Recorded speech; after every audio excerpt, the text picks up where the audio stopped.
bom, irmãos, louvado seja Deus. Vamos para o sermão de hoje. Nós estamos nessa série, finalizando, chegando já no finalzinho dela, dessa série de mensagens intitulada O que quer que eu faça, onde estamos vendo o Evangelho de Marcos de forma expositiva, ou seja, texto após texto. E hoje nós adentramos no capítulo de número 15. Nós vamos ler do versos 1 até o verso de número 15. Abra sua Bíblia, por favor. Marcos capítulo 15, dos versos 1 até o verso de número 15.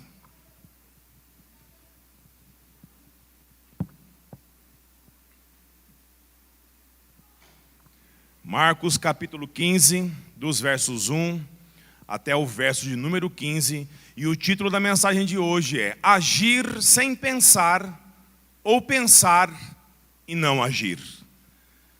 Marcos capítulo 15, dos versos 1 até o verso de número 15, diz assim a palavra de Deus.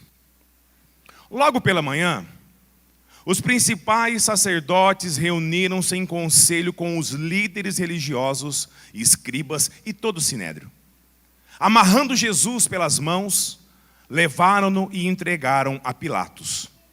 E Pilatos perguntou-lhe: Tu és o rei dos judeus? Jesus lhe respondeu: É como dizes. E os principais sacerdotes o acusavam de muitas coisas. Pilatos voltou então a interrogá-lo: Não respondes nada? Vê quantas acusações te fazem. Mas Jesus não respondeu mais nada e Pilatos ficou admirado. Por ocasião da festa, era costume soltar um preso que eles pedissem. E havia um homem chamado Barrabás, preso com outros rebeldes que havia cometido um homicídio durante uma revolta. A multidão chegou e começou a pedir que lhe costumava fazer. Pilatos lhe perguntou: Quereis que vos solte o rei dos judeus? Pois ele sabia que os principais sacerdotes que lhe haviam entregue Jesus por inveja. Mas os principais sacerdotes provocaram a multidão para que, ao contrário, ela pedisse que soltasse Barrabás. Voltando a falar, Pilatos perguntou-lhe: Que farei então daquele que chamais rei dos judeus? Novamente eles gritaram: Crucifica-o. E Pilatos lhe disse: Mas que mal ele fez? Eles, porém, gritavam ainda mais: Crucifica-o. Então Pilatos, querendo agradar a multidão, soltou Barrabás. E tendo mandado espancar Jesus, entregou para ser crucificado. Até aqui, abaixe sua cabeça. Senhor, nesse momento, Deus, nós estamos diante da Tua palavra, Pai. E clamamos, Deus, a ação do Teu Santo Espírito. Pai amado, abra nosso coração, Deus. Abra o nosso entendimento, para que nós consigamos enxergar todas as verdades contidas aqui, Pai. E nos mude, Senhor. Nos transforme de dentro para fora. Que nós possamos sair daqui hoje edificados pelo poder que há no Evangelho. Muito obrigado por tudo que o Senhor fez, faz e ainda há de fazer. E essa oração que fazemos e te entregamos, fazendo no nome santo e precioso de Jesus. Amém.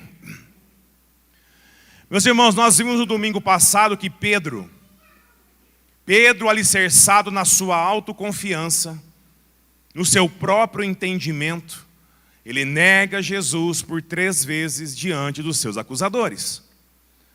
Nós aprendemos com um texto anterior que, assim como Pedro, eu e você, se nós nos distanciarmos um pouquinho sequer da presença de Deus, nós também cometeremos grandes equívocos, enganos e erros de toda a espécie. Deixaremos de dizer a verdade, e tudo isso motivado pelo que existe dentro do meu e do seu coração. Falaremos o que nos é conveniente e não o que se deve falar. Vimos também a diferença de saber sobre Jesus e estar em Jesus. E hoje nós estamos diante de um texto, um dos textos emblemáticos do Novo Testamento. Jesus, ele está diante daquele que poderia decretar a sua morte. E eu peço que você mantenha a sua Bíblia aberta, não feche ela, e leia novamente comigo o verso de número 1. Acompanhe comigo a leitura.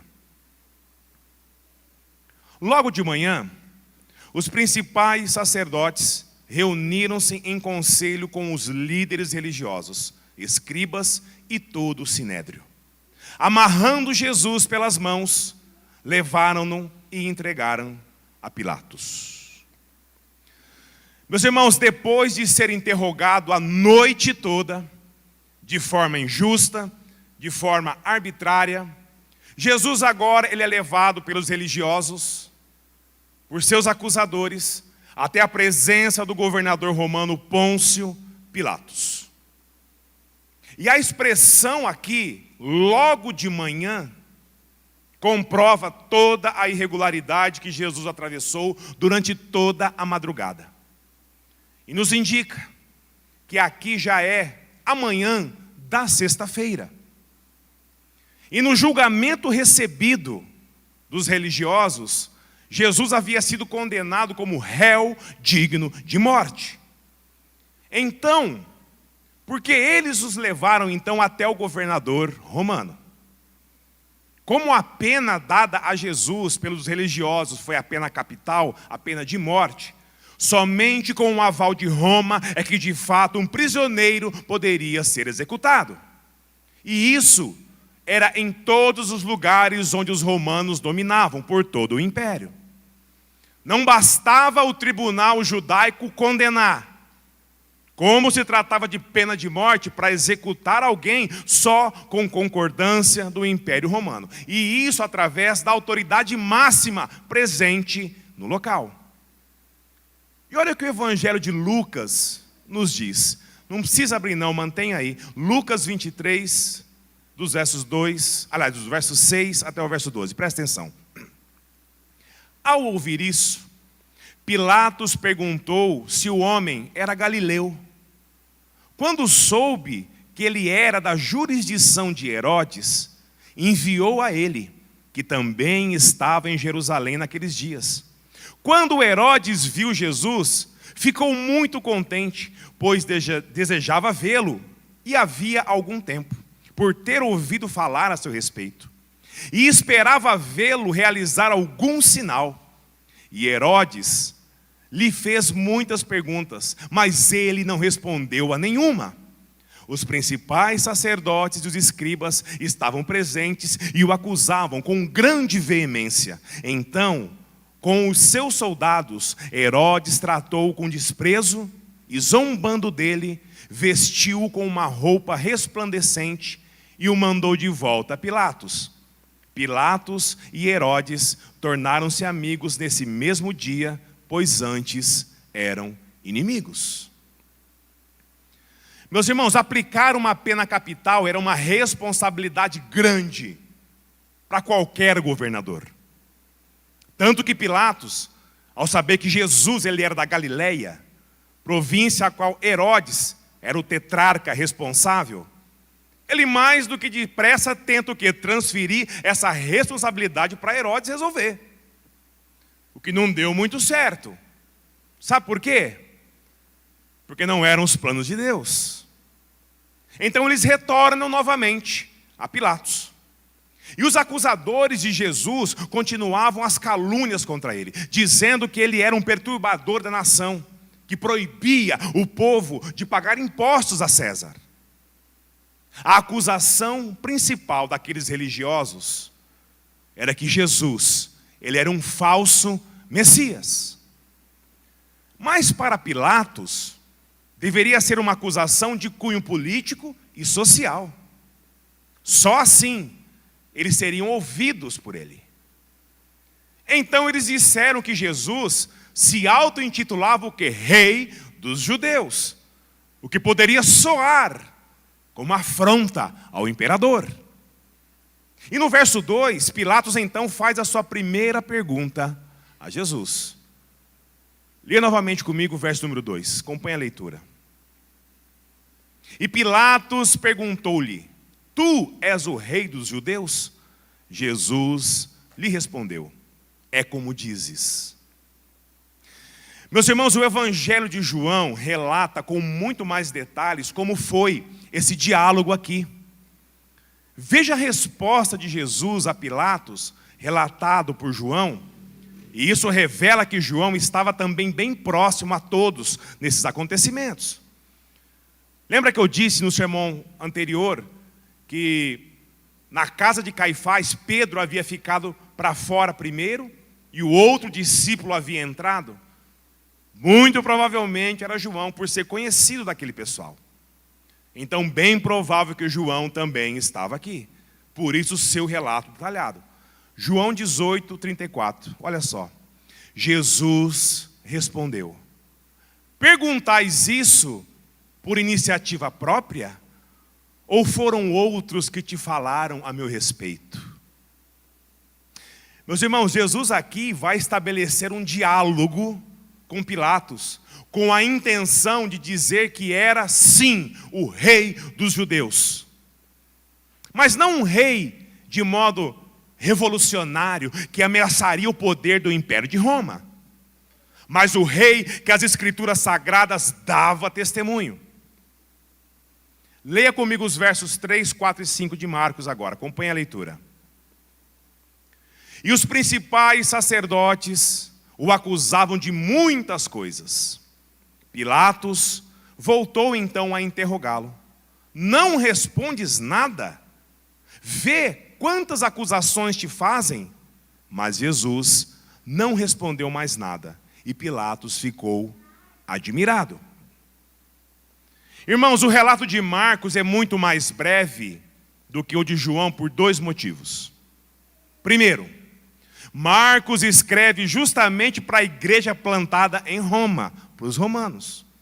Ou seja, romanos recém-convertidos à fé cristã, que compreendiam a mensagem do Evangelho pela ótica própria deles.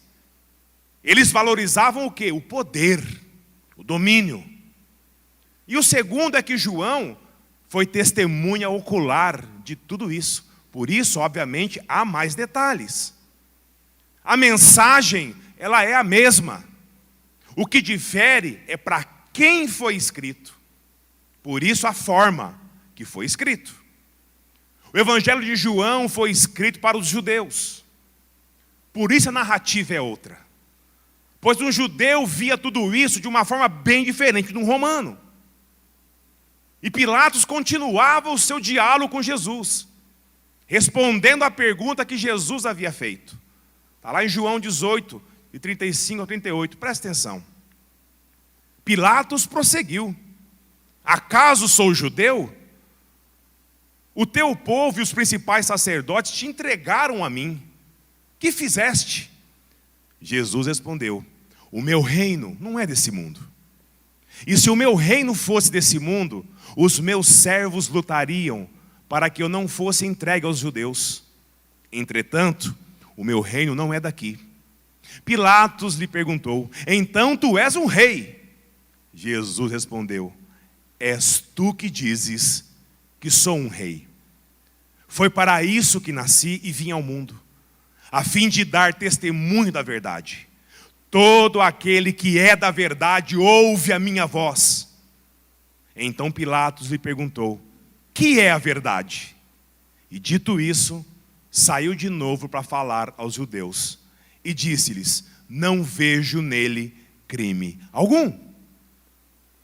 Portanto, irmãos, resumindo tudo isso aqui, os acusadores de Jesus tentando induzir Pilatos para que ele desse importância às acusações de fundo político e social que eles estavam supondo, que Jesus era um baderneiro, um infrator, que incitava o povo contra Roma, sobre não pagar impostos a César, de se auto-intitular rei de Israel, sendo que o rei era o imperador. Ou seja, puro veneno sendo destilado contra Jesus. Mas o diálogo entre Jesus e Pilatos continuava na esfera que Deus queria que ficasse, no âmbito espiritual. Quando Marcos relata que Pilatos se admirava com o silêncio de Jesus, mediante a tantas acusações feitas por aqueles religiosos, irmãos, Jesus, ele não ficou nervoso. Ele não se inquietou. Ele não se desesperou. Era como se Pilatos quisesse dizer: ó, rapaz, quem cala consente. Mas Jesus queria que Pilatos tirasse suas próprias conclusões, pois a intenção de Jesus era revelar a Pilatos também a intenção daquela gente. E Jesus faz isso através do silêncio. Do silêncio. Irmãos, e isso fala muito ao meu e ao seu coração, meu irmão, minha irmã. Há momentos em que o silêncio, ele é muito mais eloquente, fala mais do que as próprias palavras. Há momentos em nossas vidas que, ao se calar, estaremos dizendo muito mais do que se estivéssemos gritando aos quatro ventos. O silêncio muitas vezes tem características tão claras que não precisa dizer nada, nada. Tem o silêncio da admiração. Quando você tenta encontrar palavras para descrever algo admirável e simplesmente você não consegue. Você não consegue. Tem o silêncio do desprezo. Quando ao invés de dar uma resposta à altura, à ofensa, a gente desdenhosamente deixa o outro sem resposta nenhuma. Tem o silêncio do medo. Quando o temor interior ou a covardia da alma impede a gente de dizer o que precisa ser dito. Tem o silêncio da dor. Quando nós somos duramente ofendidos ao ponto de não conseguir protestar contra as duras palavras que estamos recebendo. A gente só sente a dor, quieto, ali, recluso, em silêncio. Tem o silêncio da tragédia. Quando não há mais nada a se dizer diante de um fato que fala por si só. Você já viu alguém em alguma situação assim? Aliás, você já passou por alguma situação assim? Quando você se calou para admirar algo maravilhoso, sabe, acontecendo com você, ou se calou em sinal de desprezo com alguém, que te ofendeu além da conta, sabe, simplesmente deixando a pessoa sem resposta alguma. Ou quem sabe quando o medo toma o mais profundo do nosso ser, e nós sabemos que deveríamos dizer a verdade, o que teria que ser dito, mas nós simplesmente não conseguimos. Nós nos acovardamos, nós nos calamos. Ou quando a ofensa dói, tanto, mas tanto, que nós não conseguimos dizer uma palavra sequer. Resta apenas dor, e dói, e dói. Ou talvez quando sabemos que é algo assim, inevitável, algo trágico que está para acontecer. E nós preferimos apenas nos calar diante da tragédia que aconteceu ou está por vir. Eu acredito, irmãos, que todos nós passamos por uma situação dessa ou outra. E certamente, Jesus se cala diante de Pilatos, pois sabia sobre a maior tragédia de toda a história. A tragédia que se abateria sobre ele. Tragédia essa digna de silêncio de Deus. Por conta das minhas e das suas transgressões. Por conta dos meus e dos seus pecados. Tragédia essa que por um instante Jesus sofreria uma dura e severa separação do Pai. Em favor de muitos ingratos, muitos injustos, muitos pecadores, como eu e você. Uma tragédia que havia sido anunciada. Isaías 53 de 6 a 7, preste atenção. Todos nós andávamos desgarrados como ovelhas, cada um se desviava pelo seu caminho, mas o Senhor fez cair a maldade de todos nós sobre ele. Ele foi oprimido e afligido, mas não abriu a boca. Como um cordeiro que é levado ao matadouro, como uma ovelha muda diante dos seus tosqueadores, ele não abriu a boca. Meus irmãos, Pilatos se admirou com o silêncio de Jesus, pois sabia de todo o peso de qualquer decisão dele traria a Cristo. Julgar Jesus, irmãos, não seria tarefa fácil. Jesus não argumentava, Jesus não discutia, Jesus não se defendia, ele apenas mostrava a Pilatos quão difícil seria para ele ter que condenar um inocente, sabendo de que não havia culpa alguma sobre ele. Meus irmãos, Jesus não responde, porque as autoridades já haviam decidido o que deveria acontecer. Jesus não responde, pois não queria se defender das injustiças que recairia sobre ele. Jesus não responde, pois estava convicto da missão que foi dada a ele pelo Pai. E nada, e nem ninguém iria impedi-lo de consumir essa obra. Isso tem que ser motivo, irmão, de muita, mas muita gratidão na minha e na sua vida. Amém, igreja? Muita gratidão. Lê novamente comigo os versos, dos versos 6 até o 11. Por ocasião da festa, era costume soltar um preso que eles pedissem. E havia um homem chamado Barrabás, preso com outros rebeldes que haviam cometido um homicídio durante uma revolta. A multidão chegou e começou a pedir o que lhe costumava fazer. Pilatos lhes perguntou: quereis que vos solte o rei dos judeus? Pois ele sabia que os principais sacerdotes lhe haviam entregado Jesus por inveja. Mas os principais sacerdotes provocavam a multidão para que, ao contrário, ela pedisse que soltasse Barrabás. Meus irmãos, nesses versos aqui nós podemos ver a triste escolha que aquela multidão faz entre Jesus, o Filho de Deus, e um criminoso confesso. Sem sombra de dúvidas, foi um momento de dor para Cristo.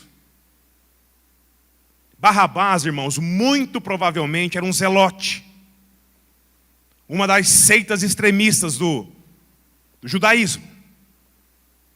Eles sim levavam a ferro e fogo essa questão de pegarem armas para libertar Israel contra o domínio romano. Barrabás havia sido preso por participar de um motim contra Roma, que provavelmente resultou na morte de soldados romanos. Enfim, ele sim era um criminoso. E todo ano, nessa festa da Páscoa judaica, havia uma tradição de libertarem um condenado à escolha do povo.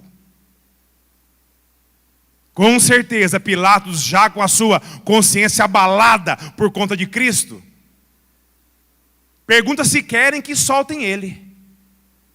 Meus irmãos, e eu creio que mais do que um desejo, aqui nesse momento, mais do que um desejo, havia uma esperança no coração de Pilatos que o povo pudesse escolher Jesus para ser solto ao invés de Barrabás. Por quê? Porque era uma escolha, irmãos, aparentemente fácil. Entre um profeta bondoso que saiu em socorro do seu povo e um criminoso confesso. Sabe? 2 mais 2. Pilatos já havia percebido a inveja que motivava aquele povo religioso. E que não havia culpa alguma em Jesus. E o posicionamento daquelas pessoas de forma irracional, de forma absurda, nos mostra que o pecado, ele causa isso. Isso mesmo, o pecado é dessa forma. E o pecado daquele povo fica evidente. Leia comigo os versos 12 e 13. Voltando a falar, Pilatos perguntou-lhe: que farei então daquele que chamais Rei dos Judeus? Novamente eles gritaram: crucifica-o. Meus irmãos, aqui fica muito claro o agir de Deus, para que o pecado do povo de Israel ficasse escancarado. Deus, ele usa até mesmo um governador tido como um tirano por muitos, para sair em defesa do seu filho. Leia comigo o verso 14. Pilatos lhe disse: mas que mal ele fez? Eles, porém, gritavam ainda mais: crucifica-o. Pilatos tentou, Pilatos insistiu, mas a vontade de Deus havia de prevalecer, para que eu e você pudéssemos receber o perdão de Deus. Então Pilatos desiste. Leia comigo o verso 15. Então Pilatos, querendo agradar a multidão, soltou Barrabás. E tendo mandado espancar Jesus, entregou-o para ser crucificado. Meus irmãos, quando lemos que Pilatos, querendo agradar a multidão, solta Barrabás, precisamos entender que não havia prazer nenhum nele em fazer isso. Ele estava em xeque com ele mesmo. E isso fica evidente quando nós lemos o Evangelho de Mateus. Mateus 27, dos versos 24 ao 25. Presta atenção. Percebendo que nada conseguia, mas pelo contrário, que o tumulto aumentava, Pilatos mandou trazer água. E lavando as mãos diante da multidão, disse: sou inocente do sangue desse homem. Isso é problema vosso. E todo o povo respondeu: o sangue dele caia sobre nós e sobre os nossos filhos. É evidente, irmãos, que Pilatos, sim, estava convencido da inocência de Jesus. Mas como um governador, tentando conter a multidão, ele entrega Jesus para ser crucificado. E isso resultou na eterna desgraça e ruína da sua alma. Pois era um homem investido de grande autoridade, mas sem princípios espirituais algum. E Deus sabia disso. Essa é uma das cenas mais deploráveis da história. E aqui, irmãos, isso também fala muito a mim e a você. Nós sabemos sim que era a vontade de Deus, que Pilatos agiu conforme os decretos do Senhor. Mas esse homem tinha o poder em sua mão, de condenar ou de salvar Jesus. E ele prefere agradar o mundo. Ele prefere agradar o povo. Ele prefere temer a homens. Quantas vezes, irmãos, eu e você, quantas e quantas vezes, irmão, eu e você, tememos muito mais a opinião dos outros do que a de Deus. Você consegue lembrar a última vez que você tinha que olhar para Cristo, mas olhou para si mesmo? Sabe aquele momento que você tinha que se posicionar segundo a vontade de Deus, e você se posicionou de uma forma a agradar todo mundo? Irmão, se a gente for fazer um check-up na nossa vida, a lista é grande. E isso está tão intrínseco no nosso ser, por conta do pecado, que muitas vezes fazemos isso até de forma involuntária. Mas muitas vezes nós fazemos isso de forma consciente, se esquecendo de que lado nós estamos.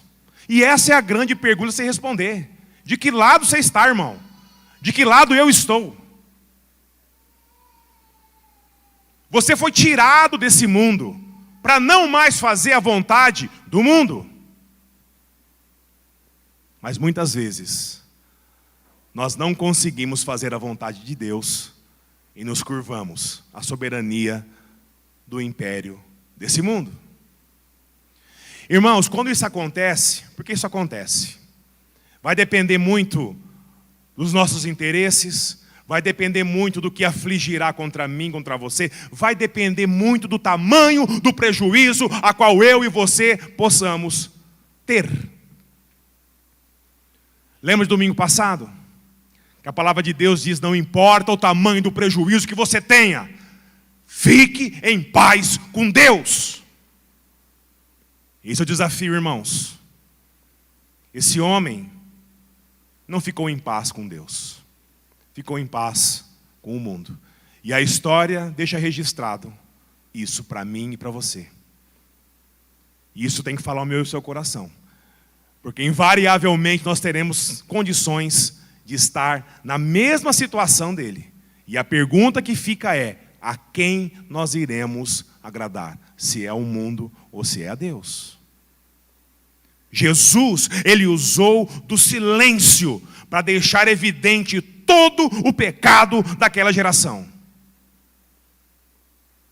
E muitas vezes eu e você nos calamos, irmãos, quando é para falar. Ou falamos demais, quando não é necessário.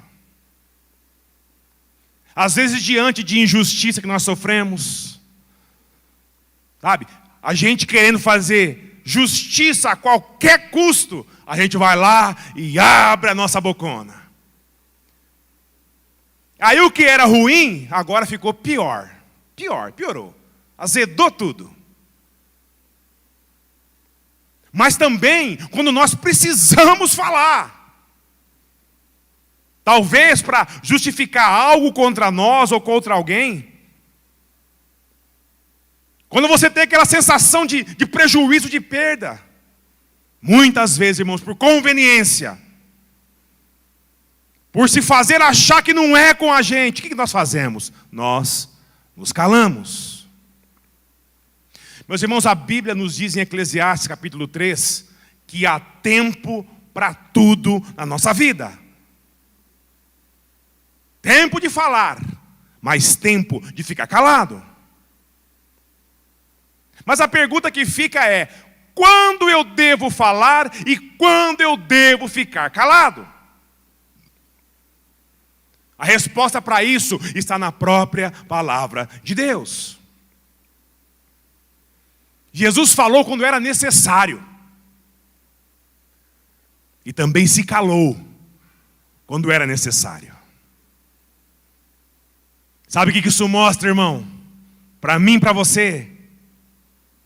Que é a nossa comunhão com Deus, que nos revelará o que é para fazer na hora certa. Esteja firmado em Deus.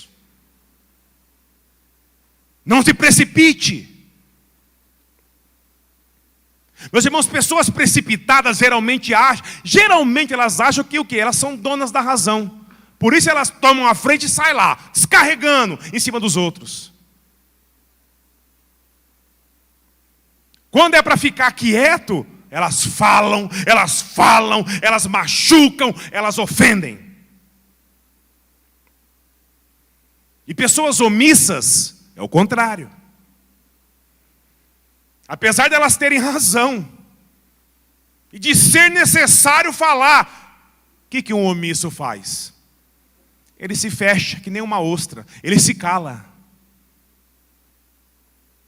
Um peca pelo ímpeto, o outro pela falta de coragem.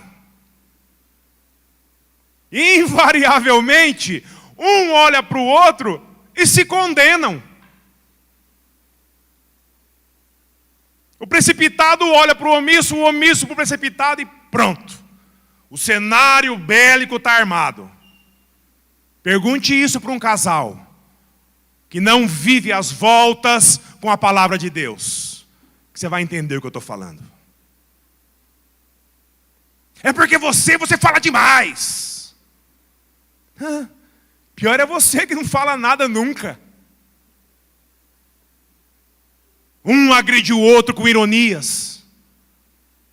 Mas, irmãos, ambos estão errados diante de Deus. Ambos não deixam Deus falar ao seu coração para saber o tempo certo de falar ou o tempo certo de ficar calado. Sabe o nome disso daqui? Sabedoria.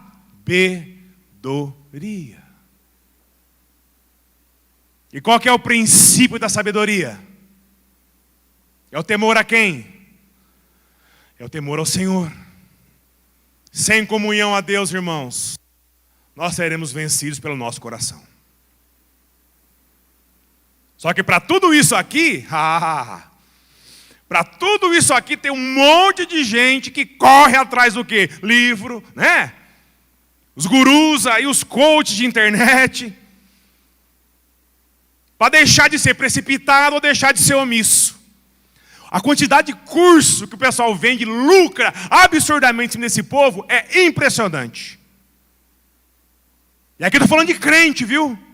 De igreja. Uma igreja que busca a autoajuda.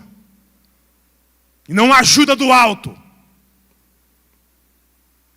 E o resultado disso, irmãos, mais vida de pecado por ouvir o mundo, por dar ouvidos ao mundo e não dar ouvidos a Deus. Nós não podemos nos esquecer, irmãos, que nada escapa da soberania do Senhor. E que Ele nos usa assim, para sermos instrumentos de misericórdia ou de justiça. Nós precisamos, irmãos, estar subordinados à sua sabedoria. Na minha e na sua vida. Que o seu Santo Espírito, que habita em mim e você nos capacita, irmão. Seja para abrir a sua boca. Seja te manter calado. Essa sabedoria não vem de mãos humanas, mas do nosso Deus. Amém? E Jesus sabia disso. Não foi preciso ele dizer uma palavra sequer na sua defesa, pois ele sabia a vontade de Deus. Ele estava em comunhão com o Pai, por isso ele se calou. Isso em favor de mim e de você, por um plano muito maior, a qual contemplaria o meu e o seu perdão. Meus irmãos, Jesus aqui, Ele está à beiras da sua crucificação. Ele sabia disso, mas Ele não se justifica perante homens. Ele se cala, para que a justiça de Deus, destinada a mim e a você, recaia toda sobre Ele. Irmãos, que amor que é esse? É incompreensível para nós. Nossa capacidade humana não consegue entender isso plenamente. Que confiança em Deus que é essa?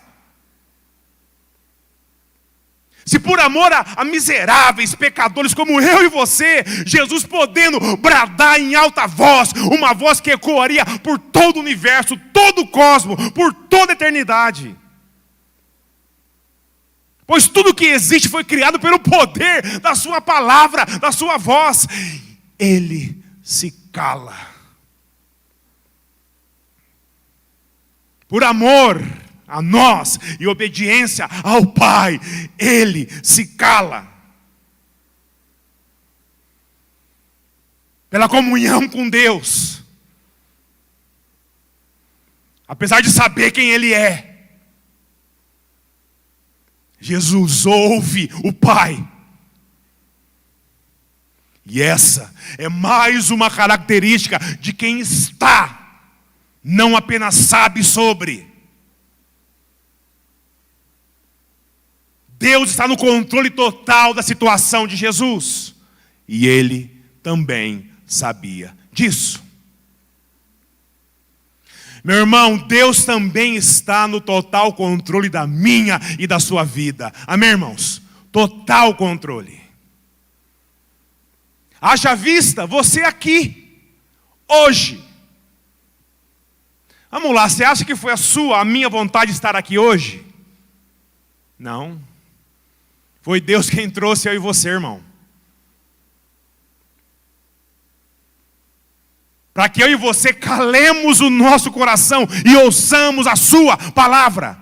Ouçamos a sua verdade. E depois sim, Ele nos comissiona o quê? A falar. Não de modo precipitado, arrogante, altivo, opressor, mas em amor, em sabedoria, em ousadia, em comunhão com Ele. E de pregar a todo que colocar no seu caminho. Para que nós sejamos o quê? Porta-vozes desse amor, desse sacrifício de Cristo que Ele fez por mim e por você. E isso apesar de mim e apesar de você.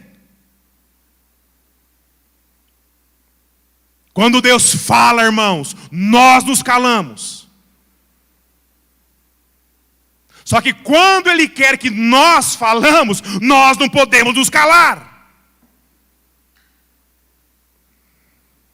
Quantas vezes essa semana, não vou nem falar hoje, essa semana, você falou de Cristo para alguém? 5 vezes. Numa semana acho que dá, não dá? Umas 5 vezes. 3. Levante a mão. E 3. Quem falou 3 vezes?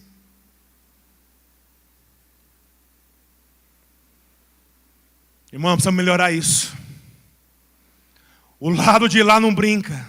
O lado de lá é 24 horas do dia abençoado que Deus nos dá, militando contra. E nós temos uma ordem dada por Deus, que simplesmente nós ignoramos. Quantas e quantas vezes? Quantas e quantas vezes nós tememos a homens e não a Deus? Ah não, pastor, eu não falei para ele, porque tadinho de mim, eu sou uma pessoa assim, assado, e ele assim. É você que vai falar, irmão? Não é você, irmão. É o Espírito que habita em você, irmão.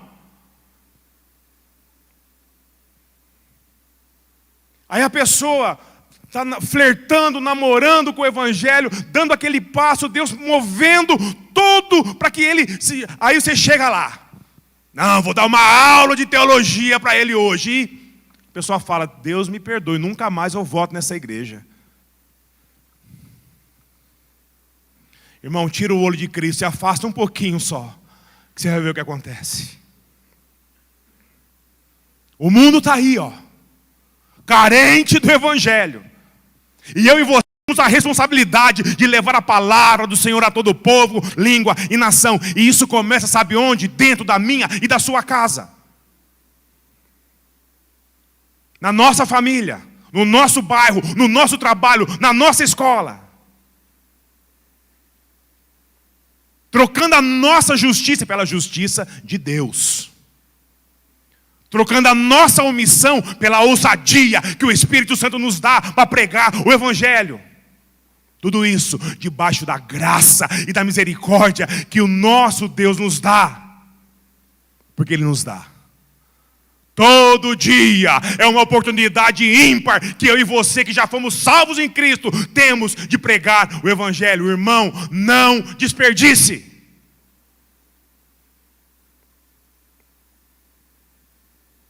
Isso vai ser cobrado de mim, de você.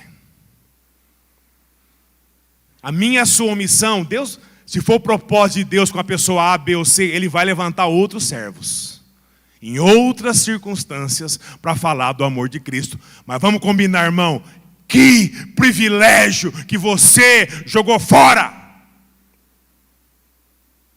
Quanta brasa você deixou de ser ajuntado na sua cabeça, na glória.